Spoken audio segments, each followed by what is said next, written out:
अगर हम इंग्लिश में बोलना चाहते हैं कि जरूरत नहीं है, जैसे मैंने लिखा हुआ है यहाँ पर, कहने की जरूरत नहीं है, सहायता करने की जरूरत नहीं है, आने की जरूरत नहीं है। सो बहुत सारे सेंटेंसेस हम बोलते हैं कि ये काम करने की जरूरत नहीं है, बताने की जरूरत नहीं है। सो इन सभी सेंटेंसेस को बताने के लिए हमें यूज करना है नो नीड टू का यूज करना है। नो नीड टू का हम कब यूज करेंगे? जब हम बताना चाहते हैं कि आने की जरूरत नहीं है, बोलने की जरूरत नहीं है, जो भी आप काम बताना चाहते हैं। जैसे कि हम बात करेंगे यहाँ पर कहने की जरूरत नहीं है, सो सबसे पहले हम यूज करेंगे नो नीड टू का यूज करेंगे, नो नीड टू के बाद में हम बात करेंगे उस एक्शन की बात करेंगे। सो हम बात कर रहे हैं कहने की बात करें, कहने को इंग्लिश में बोलते हैं नो नीड टू से, कहने की जरूरत नहीं है। नेक्स्ट सेंटेंस है हमारा सहायता करने की जरूरत नहीं है, सो नो नीड टू, सहायता को हम क्या बोलते हैं? सहायता को हेल्प बोलते हैं। नो नीड टू हेल्प, सहायता करने की जरूरत नहीं है।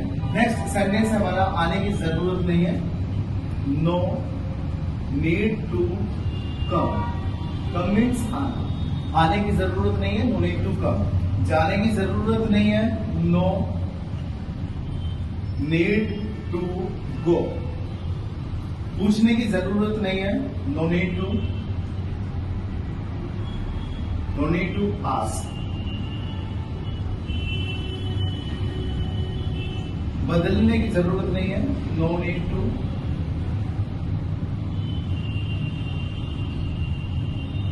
चेंज। चिंता करने की जरूरत नहीं है, नो नीड टू वरी। जल्दी करने की जरूरत नहीं है, नो नीड टू हरी। डरने की जरूरत नहीं है, नो नीड टू फियर।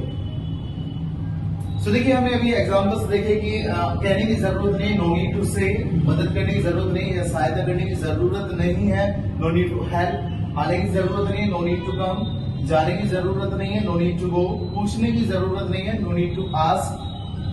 बदलने की जरूरत नहीं है, नो नीड टू चेंज। चिंता करने की जरूरत नहीं है, नो नीड टू वरी। जल्दी करने की जरूरत नहीं है, नो नीड टू हरी। डरने की जरूरत नहीं है, नो नीड टू फियर। सो जब कभी भी आप बताना चाहते कि ये काम करने की जरूरत नहीं है, सो उस